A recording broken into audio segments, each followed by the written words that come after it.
What's up, everybody? Once again, it's Brand Man Sean. It's Saturday morning, and I gotta have this conversation, even though I didn't necessarily want to, but I've seen it so much, man. This whole falling off conversation, I don't know if you guys noticed in the way I approach the falling off conversation in the videos I've done, Ugly God, Russ, Designer. I really don't say, oh, this person is going to fall off. Anything, if anything, I just talk about the things that contribute or could maybe position people into thinking they are falling off, or what does that really look like. But I never say, oh, this person fell off, this person's going to fall off. None of that stuff. And there's a reason why. I really don't even like the falling off conversation. And the biggest reason is because you don't know somebody's personal goals, and falling off is really just a whole perception based thing. It's really something that's taking place psychologically in the fan base, as opposed to necessarily what the artist can actually contribute. So what I mean by that is, if you think about somebody like Brandy released her project in 1998. That was like her second one, and she was on top of the world. The Boy Is Mine. She was basically like Beyonce at the time. And then she waited 4 years before she released her next project. Now, I think she had public visibility at the time because I think she was doing Moesha and stuff like that in the time, but she was away from music, and that was her core. And when you lose the attention and you wait a certain period, right, the lack of exposure in that field makes people feel like you fell off. And once the fan base shifts their attention and they feel like you fell off, it's typically a self-fulfilling prophecy that takes place at that point, and quote unquote, now you fell off. It has nothing to do a lot of times with your capabilities. So that's why somebody like Beyonce has been pretty well documented on how focused she was, right? And Jay-Z has mentioned some things that I think he wanted to get even married earlier, as he's probably talked about in his music, but she's focused on the career, and you have to get to a certain threshold where you're kind of untouchable. You've done certain things and you achieve certain things in your career where it's kind of hard to even be considered fell off. You just moved on to another level. Because if you don't stay consistent and keep that attention and continue to serve that core, then those people once again feel you fell off because you're doing something somewhere else, and that's not what feeds them.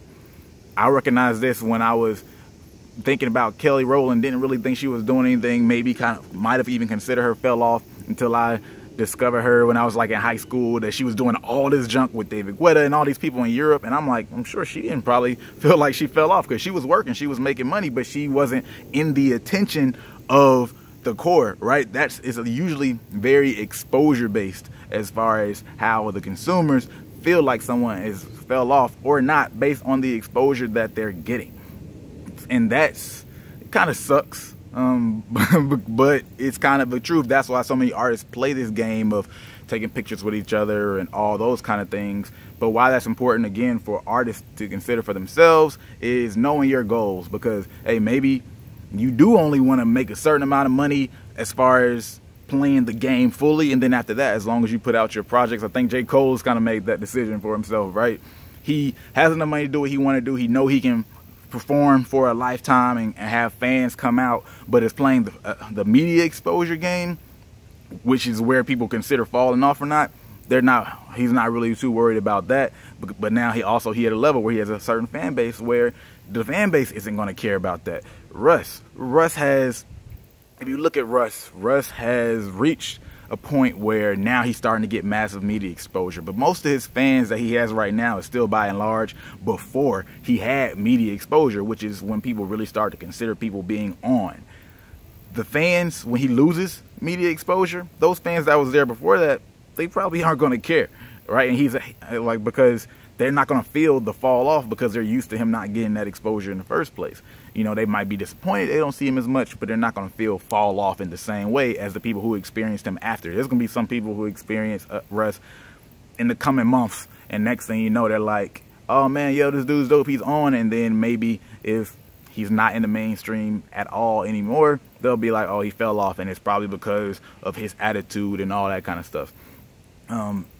But what does it really mean if you can still live doing what you want to do, depending on your personal goal? Because if you don't want to be a social light and you don't derive the results of your goals off of media exposure, then that shit's so fleeting. You really cannot live for media exposure as a personal individual. You got to figure out what's for you as an artist and what falling off is. But because it's not real, like being on and off, there's so many things that are happening that's not real in a lot of cases. A lot of artists can be considered on when the results don't really match up in their actual life, and then you have some artists that are considered fell off, but they're still doing everything they want to in life, right? But fans don't see either side of those, right? They'll be fooled thinking somebody's on, but that person's life sucks. They can't pay for things and all that kind of stuff. And then you have somebody that you think fell off, who's, like I said, doing everything they want to, go on vacation when they want to, feed their family, money and business, all these types of things. It's so perception based. At the end of the day, you guys as artists have to figure out what you want for yourself. That's my biggest point on that. I didn't want to do a video breaking down this any deeper, but I just had to get this out because it bothers me, these fell off conversations. I only did the Russ, is he falling off, because a lot of people were talking about Russ fell off or he will fall off and all these kind of things. So I did, is he ruining his career, just because it was taking a piece out of conversation. But I said I don't think he'll fall off, because it's it's different rules. But I'm not gonna get into that. I'll do that when I do the Russ video. Other than that, y'all have to please ask questions in this Q&A video. If you saw me post it, I posted it like last night or something. It's a Q&A. I got somebody who's a producer and a songwriter and just been in the game for a long time, so he's seen a lot of things, and I want you guys to please ask some specific questions, especially you guys who are producers, right? Confidence on the Track and all y'all out there, like, ask specific questions that are specific to this type of person. I've seen a lot of questions that are like, I have this problem, all right, I'm gonna ask this question, but it has nothing to do with the type of person that I said the person is. Ask questions specific to his expertise, because I'm not going to ask those questions that are just like, I don't know. I'm not going to ask some of them general questions that are more about your personal thing as an artist, that person will probably be like, I don't know. Like, that would be a waste of their time. So, other than that, y'all have a great weekend. Peace.